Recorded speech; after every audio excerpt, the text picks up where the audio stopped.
Well, there's some new fallout today in the NSA spying scandal as questions are raised as to whether journalists could face criminal charges for how they handled the documents that were leaked by Edward Snowden.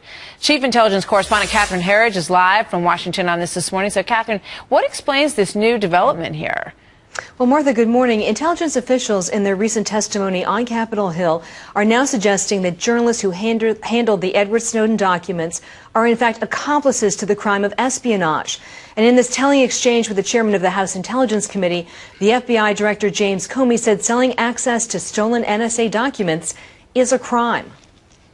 Mr. Comey, to the best of your knowledge, is fencing stolen material, is that a crime? Yes, it is. And would be selling the access of classified material that is stolen from the United States government, would that be a crime? It would be. It's an issue that can be complicated if it involves a news gathering and news promulgation function, but in general, fencing or selling stolen property is a crime. So if I'm a newspaper reporter for fill in the blank, and I sell stolen material, is that legal because I'm a newspaper reporter? Right. If you're a newspaper reporter and you're hawking stolen jewelry, it's still a crime.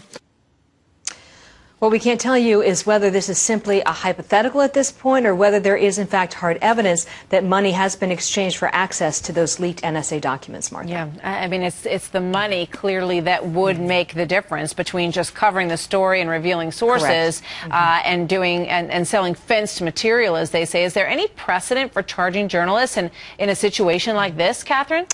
Well, there is. There is a legal precedent, and it's a case that began in the Eastern District of Virginia, and it centers on allegations that a former CIA employee, Jeffrey Sterling, leaked classified information to New York Times reporter James Risen, who wrote this book called The Legacy of Ashes about the CIA.